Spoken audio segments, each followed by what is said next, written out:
السلام علیکم۔ یہ ایک ایسی لڑکی کی داستان ہے جس سے اپنا شوہر اس کی ماں کے پاس بیٹھنا گوارا نہیں ہوتا تھا۔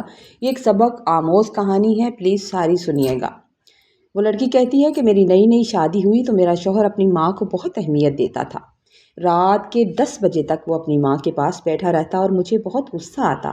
وہ اپنی ماں کا اکلوتا بیٹا تھا، اس کی ایک بہن تھی۔ میں کمرے کا دروازہ کھول کر دیکھتی تو وہ کبھی ماں کے پاؤں دباتا اور کبھی ماں کو دوائی دے رہا ہوتا، یہاں تک کہ سارے دن کی باتیں اپنی ماں سے شیئر کرنے کے بعد ہی اٹھ کر میرے پاس آتا تھا۔ شروع کے دن تو میں برداشت کرتی رہی کیونکہ میں اس کی توجہ چاہتی تھی۔ ایک دن میں نے اس سے خوب جھگڑا کیا۔ میں نے کہا، تمہیں نہیں پتہ چلتا کہ تمہاری بیوی کمرے میں تمہارا انتظار کر رہی ہوتی ہے؟ میری بات سن کر وہ مسکرا دیتا اور کہتا، پاگل، تمہارے پاس ہی تو آنا تھا۔ میں کچھ منہ بناتی، مگر جب وہ مجھے پیار سے مناتا تو میں مان جاتی۔ مجھے لگتا تھا کہ میری یہ ساس جان بوجھ کر کرتی ہیں اور دیر تک اسے اپنے پاس بٹھائے رکھتی ہیں تاکہ میں تنگ ہو جاؤں۔ اس لیے میں نے اپنی ساس سے دل میں بیر سا باندھ لیا تھا۔ میں کوشش کرتی تھی کہ میرا شوہر زیادہ سے زیادہ میرے پاس رہے۔ روزانہ شام کو جب اس کے آنے کا وقت ہوتا، میں سر درد اور طبیعت خرابی کا بہانہ بنا دیتی تو وہ میرے پاس بیٹھ جاتا اور مجھے بڑی خوشی ہوتی کہ آج وہ اپنی ماں کے پاس نہیں گیا۔ جب مسلسل 3 دن ایسا ہوا کہ میں رات کو طبیعت خرابی کا بہانہ کرتی اور صبح بھلی چنگی ہو جاتی تو میری ساس کچن میں برتن دھو رہی تھی۔ مجھے دیکھ کر کہنے لگی، تمہیں کیا لگا؟ تم نے میرے بیٹے کو میرے پاس آنے سے روک لیا؟ میں حیران ہو کر اپنی ساس کی طرف دیکھا کہ انہیں کیسے پتا؟ پھر ماں کی بات یاد آئی کہ بڑوں کے اندازے اکثر ٹھیک ہوا کرتے ہیں۔ جب انہوں نے ایسی بات کی تو میری جھجک بھی ختم ہو گئی تھی اور مجھے یقین ہو گیا تھا کہ میری ساس جان بوجھ کر ایسا کرتی ہیں۔ میں نے بھی ان کے پاس جا کر کہا، جب آپ میرے شوہر کو کمرے میں نہیں آنے دیتی تو میں بھی ایسا ہی کروں گی نا، اور یہ جو آپ نے ابھی تک بچہ بنا کر اسے گود میں لیا ہوا ہے اسے میں ہی نکالوں گی آپ کی گود سے۔ یہ بھی بھلا کوئی طریقہ ہے کیا؟ آپ کو احساس ہونا چاہیے کہ اس کی نئی نئی شادی ہوئی ہے اور مجھے اس کی ضرورت ہے۔ بس اسی طرح پھر میری اور میری ساس کی نوک جھوک چلنے لگی۔ اب میری نند بھی مجھ سے زیادہ بات نہیں کرتی تھی، وہ بھی اپنی ماں کے پیچھے رہتی تھی۔ ایک دن میری ساس کی طبیعت خراب تھی، یا نہ جانے اس نے ڈرامہ کیا تھا کہ انہوں نے ساری رات میرے شوہر کو اپنے پاس بٹھائے رکھا۔ اگلے دن میں نے بہت جھگڑا کیا اور اپنے شوہر کو اپنا سامان لے کر، میرا نام ندا ہے اور میں اپنے گھر کی سب سے چھوٹی اور لاڈلی بیٹی تھی۔ لاڈ پیار نے مجھے تھوڑا سا ضدی، خود غرض اور ناسمجھ بنا دیا تھا۔ سچ تو یہ ہے کہ مجھے دنیا داری کی زیادہ عقل اور سمجھ بوجھ تو بالکل بھی نہیں تھی۔ میری زندگی بڑے سکون سے گزر رہی تھی کہ اچانک اماں بیمار ہو گئیں۔ انہیں اپنی زندگی کا جیسے بھروسہ ہی نہیں رہا تھا۔ انہوں نے ضد پکڑ لی کہ وہ اپنی زندگی میں ہی میری شادی کرنا چاہتی ہیں، میرے فرض سے آزاد ہونا چاہتی ہیں، ہر صورت جلد از جلد میرے ہاتھ پیلے کرنا چاہتی ہیں۔ میری دادی کا کہنا تھا کہ ابھی یہ چھوٹی ہے، اسے گھر گھرستی کی بالکل عقل نہیں ہے، اگلے گھر جا کر یہ کیا کرے گی؟ مگر میری ماں نے کسی ایک کی ایک نہ سنی اور جلد ہی ایک رشتہ ڈھونڈ کر میری شادی پکی کر دی۔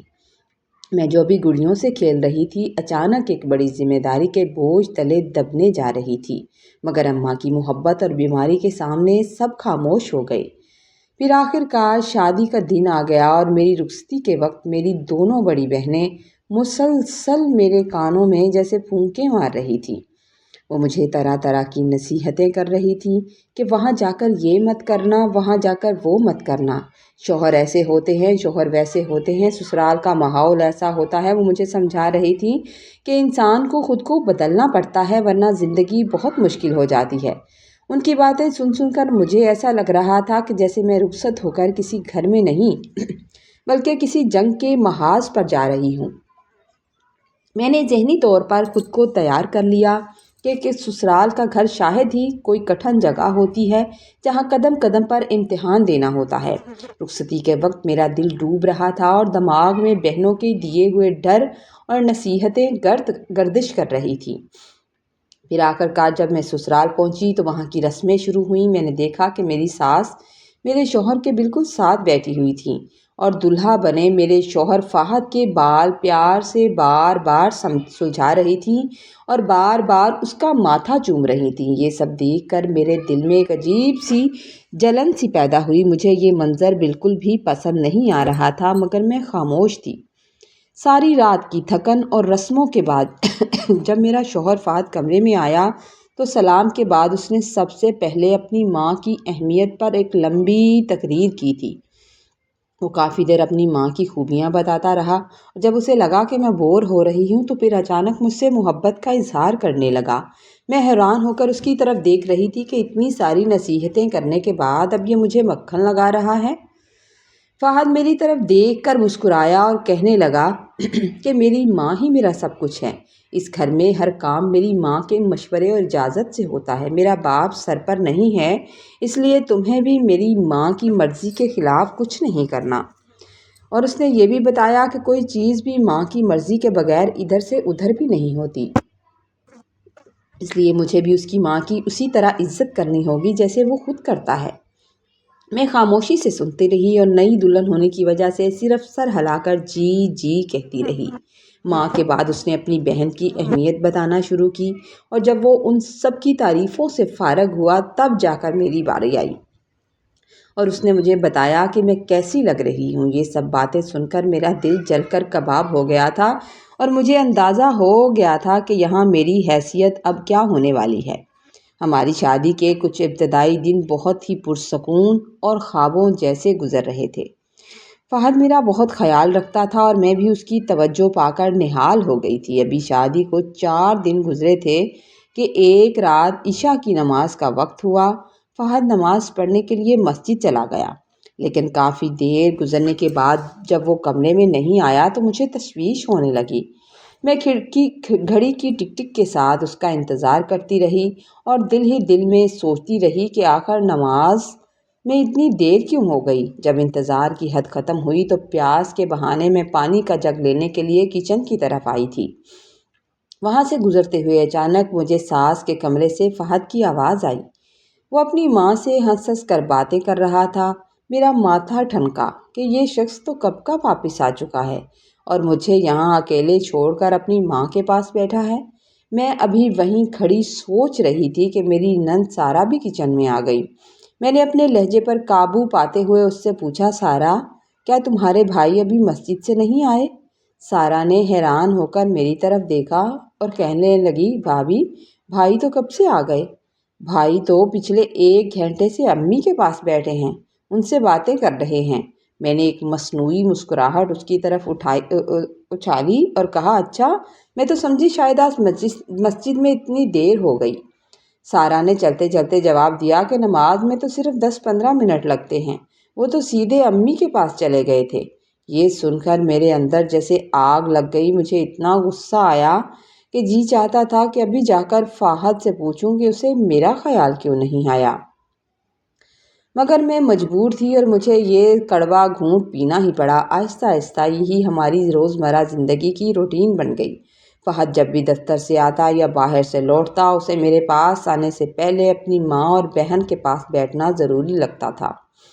میں اکثر کمرے میں تنہا بیٹھی اس کا انتظار کرتی رہتی۔ میں نئی تھی، مجھے ایڈجسٹ ہونے میں ٹائم لگنا تھا، مگر جب وہ آتا تو پھر میں اس سے خوب جھگڑا کرتی اسے سمجھانے کی کوشش کرتی کہ میں اس کی بیوی ہوں اور میرا بھی اس کے وقت پر حق ہے، لیکن وہ اسے میری نادانی سمجھ کر ٹال دیا کرتا تھا۔ مجھے اپنی ساس سے کوئی ذاتی دشمنی نہیں تھی، لیکن ان کا ہر وقت میرے شوہر کو اپنے گرد گھیرے میں رکھنا مجھے ایک آنکھ نہیں بھاتا تھا۔ ایک بار میں نے جان بوجھ کر رات کے وقت کمرے کا دروازہ تھوڑا کھلا چھوڑ دیا تاکہ دیکھ سکوں کہ وہاں کیا باتیں ہوتی ہیں، تو میں نے دیکھا کہ ساس اسے اپنی پرانی بیماریوں کی داستانیں سنا کر جذباتی کر رہی تھیں تاکہ وہ ان کے پاس بیٹھا رہے۔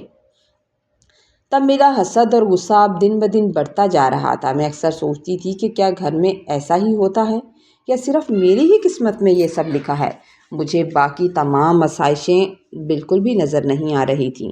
ایک شام جب فہد معمول کے مطابق دیر سے کمرے میں آیا تو میں نے غصے میں اس کا تکیہ اٹھا کر صوفے پر پھینک دیا اور اس سے کہا کہ اگر تمہیں اپنی ماں ہی کے ساتھ وقت گزارنا ہے تو پھر رات بھی وہیں گزارا کرو۔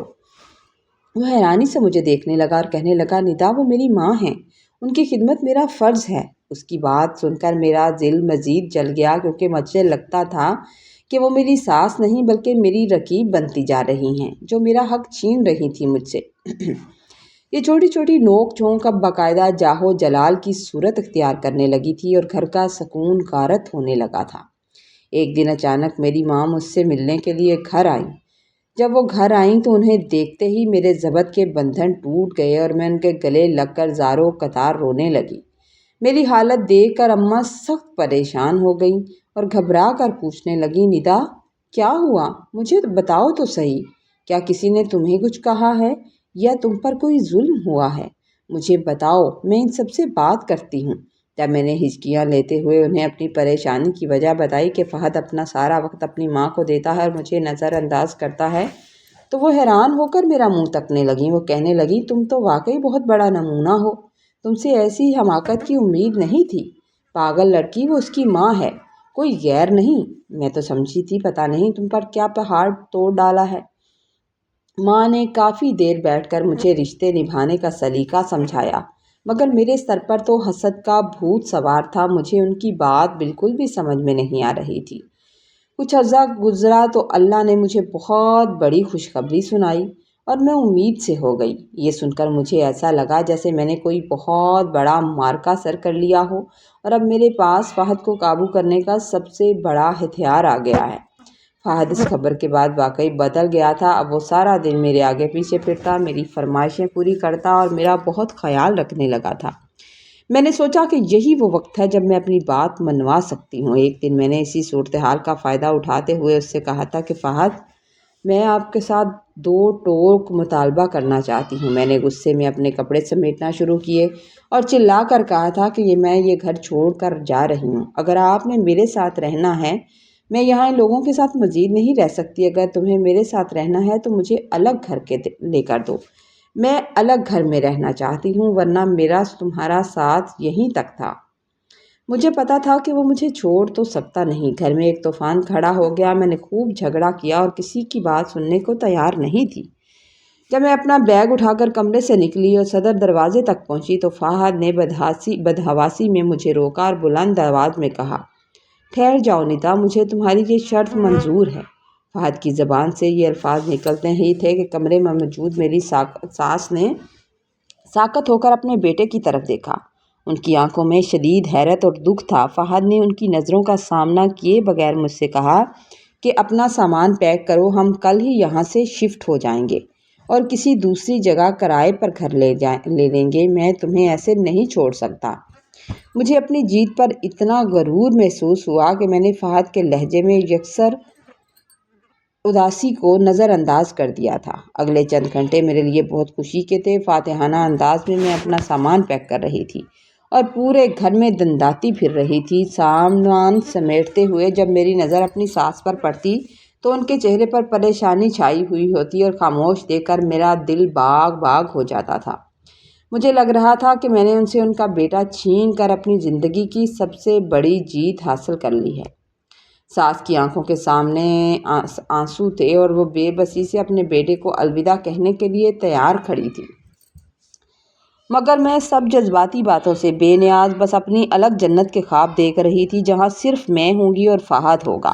جب سارا سامان گاڑی میں لوڈ ہو گیا اور ہم روانہ ہونے لگے تو میری ساس چپکے سے میرے پاس آئیں اور میرے کان میں ایسی بات کہی جس نے میری جیت کی خوشی کو ایک پل بھر میں تشویش میں بدل دیا تھا۔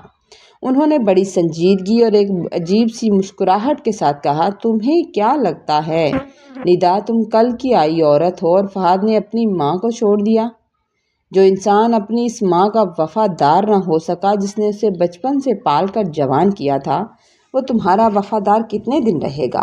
میری یہ بات ہمیشہ یاد رکھنا، جو مرد اپنی ماں کو چھوڑ سکتا ہے وہ کسی کو بھی چھوڑ سکتا ہے، اس کے لیے کسی کو بھی چھوڑنا ناممکن نہیں ہے۔ یہ کہہ کر وہ پیچھے ہٹ گئی، مگر ان کے الفاظ میرے دل میں کسی زہریلے تیر کی طرح پیوست ہو گئے تھے۔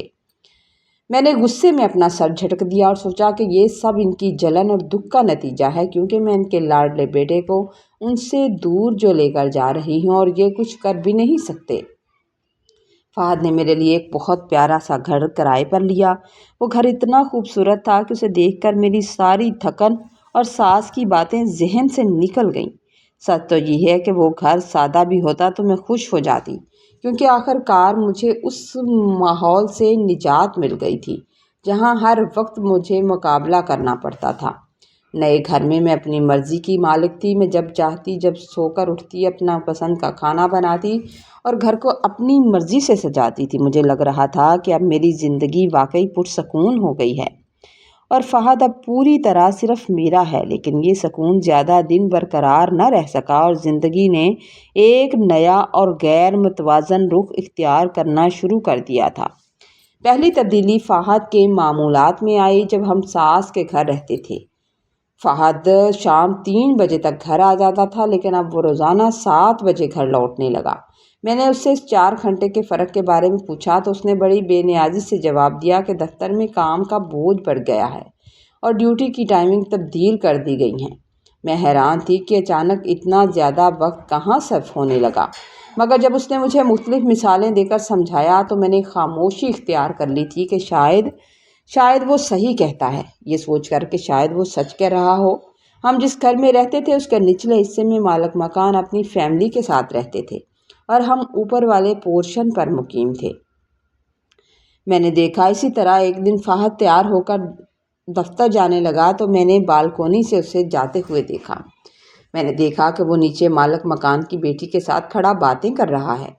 میرے تن بدن میں آگ لگ گئی جب وہ شام کو گھر آیا اور میں نے سختی سے اسے منع کیا اور اس بارے میں پوچھا تو اس نے ٹالتے ہوئے کہا کہ بس راستے میں انہوں نے مجھ سے کچھ پوچھنے کے لیے روک لیا تھا، تمہیں اس سے کیا مطلب؟ مگر اب یہ تو روز کا معمول بن گیا۔ فہد گھر سے نکلتا وقت ضرورت سے زیادہ بھن ڈھن کر نکلتا تھا اور میں اوپر سے دیکھتی کہ وہ نیچے ان کے گھر کے پاس رکتا تھا۔ کبھی ان کی لڑکی باہر کھڑی ہوتی تو ان کے درمیان باتوں کا طویل سلسلہ شروع ہو جاتا۔ ساس کی وہ بات میرے ذہن میں گھومنے لگی کہ جو شخص اپنی ماں کا وفادار نہیں ہوا وہ تمہارا کیا بنے گا۔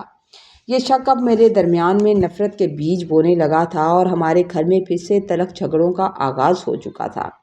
فہد کی بے رخی اور اس لڑکی کے ساتھ اس کی بڑھتی ہوئی قربت نے میرے دل میں وسوسوں کا ایک ایسا جال بن دیا تھا جس سے نکلنا میرے لیے ناممکن ہو گیا تھا۔ ایک تپتی دوپہر جب میں نے بالکونی سے دیکھا کہ فہد اس لڑکی کو اپنی بائک پر بٹھا کر بڑے لاڈ سے شاپنگ پر لے کر جا رہا ہے تو میرے پاؤں تلے سے زمین نکل گئی۔ وہ منظر دیکھ کر میرا کلیجہ کٹ کر رہ گیا اور میں دوبارہ کمرے میں اکیلی تڑپتی رہی۔ جب وہ رات کو دیر سے گھر لوٹا اور میں نے رو رو کر اس سے باز پرس کی تو اس نے میری ایک نہ سنی، الٹا اس نے مجھے شک کرنے والی بدتمیز بیوی قرار دے کر میری زبان بند کر دی، مجھے خاموش کرا دیا۔ اسی ذہنی تناؤ اور دکھ کی گھڑی میں مجھے اچانک شدید درد ذہ محسوس ہوا۔ میری حالت لمحہ بہ لمحہ بگڑتی جا رہی تھی اور مجھے فوری طور پر ہاسپٹل پہنچنے کی ضرورت تھی۔ میں نے کانپتے ہاتھوں سے فہد کو درجنوں فون کیے، لیکن اس نے میرا ایک فون بھی نہیں اٹھایا۔ جب تکلیف برداشت سے باہر ہو گئی تو میں نے مجبوراً مالک مکان کے بیٹے کو پکارا جو بھاگتا ہوا اوپر آیا اور میری حالت دیکھ کر مجھے فوراً اپنی گاڑی میں ہاسپٹل لے گیا تھا۔ یہاں چند گھنٹوں کے بعد میرا بیٹا پیدا ہوا تھا۔ اللہ تعالیٰ نے مجھے اولاد نرینہ سے نوازا تھا۔ ہسپتال کے اس سرد کمرے میں اپنے ننھے بیٹے کو دیکھ کر خوشی کے بجائے اس دکھ سے نڈھال تھی کہ زندگی کے اتنے بڑے موقع پر میرا شوہر میرے پاس نہیں تھا، وہ کسی دوسری عورت کے ساتھ وقت گزار رہا تھا۔ تھوڑی ہی دیر گزری کہ میری ساس اور نند کمرے میں آئیں۔ وہ شاید اس بچے کو دیکھنے کے لیے آئی تھی۔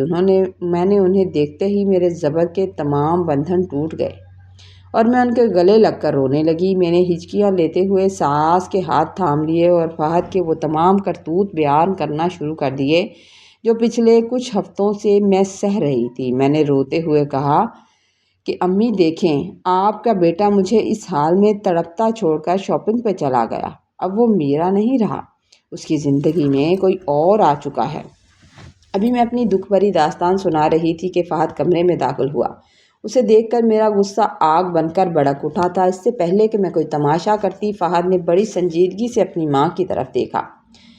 ساس کی آنکھوں میں بھی دکھ تھا اور انہوں نے فہد کو مخاطب کرتے ہوئے 2 ٹوک الفاظ میں کہا تھا، جیسے ہی ندا یہاں سے فارغ ہوتی ہے تم لوگ اپنا سامان سمیٹو اور سیدھا گھر پر پہنچو۔ میں اب تم لوگوں کو یہاں رہنے کی اجازت نہیں دے سکتی، اس طرح بکھرتے اور ذلیل ہوتے بھی نہیں دیکھ سکتی۔ میرے گھر کی عزت سب کے ساتھ رہنے میں ہے۔ بس یہ سننا تھا کہ میں نے گھر واپس آنے کے بعد فہر کا رویہ ایک دم سے بدل گیا۔ اب وہ وہی پرانا فہد بن چکا تھا جو میرا اور میرے بچے کا بے انتہا خیال رکھتا تھا۔ ایک دن میں نے حیرت اور تجسس کے عالم میں اس سے پوچھا کہ اگر اس الگ گھر میں تم بدل کیوں گئے تھے؟ تو وہاں تو میری ذرا پرواہ نہیں تھی، پھر یہ اچانک تبدیلی کیسے آئی؟ فہد نے بڑی نرمی سے میرا ہاتھ اپنے ہاتھ میں لیا اور کہنے لگا، ندا، بدلا میں نہیں تھا، بدلی ہوئی تم تھی۔ تم نے مجھ سے میری ماں کا حق چھین کر اس گھر کی بنیاد ہی حسد میں رکھی تھی۔ میں نے یہ سب ایک سوچے سمجھے منصوبے کے تحت کیا تھا تاکہ تمہیں احساس ہو سکے جو تم نے میری ماں کو دکھ دیا تھا۔ وہ لڑکی میری دوست کی بہن اور میری دور پار کی کزن تھی۔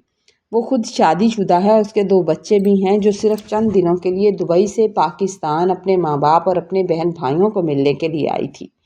اس نے میرا اس سبق آموز ڈرامے میں ساتھ دیا تاکہ یہ سمجھ سکے کہ جب کوئی چنتا ہے تو کیسے تکلیف ہوتی ہے۔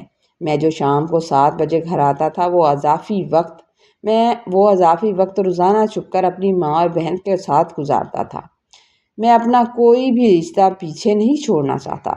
فہد کی ان باتوں نے میرے دماغ پر بڑے پردے چاک کر دیے اور مجھے اپنی خود غرضی پر شدید شرمندگی محسوس ہونے لگی تھی۔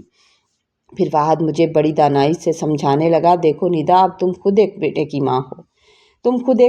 ماں ہو۔ کل کو جب یہی جوان ہوگا تم اس کی شادی بڑے ارمانوں سے کرو گی، پھر آگے اس کی بیوی اسے تم سے چھین کر کسی الگ گھر میں لے جائے تو کیا تمہارا دل نہیں ٹوٹے گا؟ میں نے جب یہ سب سنا اور میں نے یہ سب تمہیں سدھارنے کے لیے کیا تھا تاکہ تم سمجھو کہ ماں کا مقام اپنی جگہ ہے اور بیوی کا اپنی جگہ ہے۔ اسی لمحے میری ساس بھی کمرے میں داخل ہوئی۔ میں نے بغیر کچھ سوچے سمجھے ان کے پاؤں پکڑ لیے اور اپنی غلطیاں تسلیم کر لی تھیں۔ ہال میں بڑے ضرف کا مظاہرہ کیا گیا۔ انہوں نے مجھے سانس اپنے سینے سے لگایا اور سمجھایا کہ گھر تبھی بستے ہیں جب سب مل کر ایک دوسرے کی عزت اور حقوق کا پاس رکھیں۔ ایک دن مجھے احساس ہوا کہ شوہر کی مکمل توجہ پانے کا طریقہ اس کی ماں سے دور کرنا نہیں بلکہ اس کی ماں کو وہی عزت دینا ہے جو ایک بیٹا اپنی ماں کو عزت دیتا ہے۔ یہ بات سن کر مجھے بڑی تکلیف بھی ہوئی۔ رشتوں میں توازن برقرار رکھنا ہی ایک سمجھدار عورت کی اصل کامیابی ہے، کیونکہ ضد اور انا بنائے گھروں کو کھنڈر بنا دیتی ہے۔ ماں کا مقام بلند ہے اور بیوی کا حق اپنی جگہ۔ ان دونوں کا آپس میں مقابلہ صرف زندگی کو تلخ بنا دیتا ہے۔ دوسروں کے حقوق غصب کر کے اپنی خوشیوں کی عمارت کھڑی کرنا ہمیشہ ناکامی پر ختم ہوتا ہے۔ اس لیے اپنوں کی قدر ان کے جیتے جی کرنی چاہیے۔ سچی خوشی اپنوں کو ساتھ لے کر چلنے اور ایک دوسرے کے دکھ سکھ بانٹنے میں ہے، تنہائی میں تو بالکل بھی نہیں ہے۔ سٹوری اگر آپ کو اچھی لگے تو آپ نے لائک کرنا ہے، کامنٹ میں اپنی رائے کا اظہار ضرور کیا کریں، یہ آپ لوگوں کی طرف سے ہمارے لیے ایک تحفہ ہوتا ہے۔ چینل پر نئے ہیں تو سبسکرائب کر دیں۔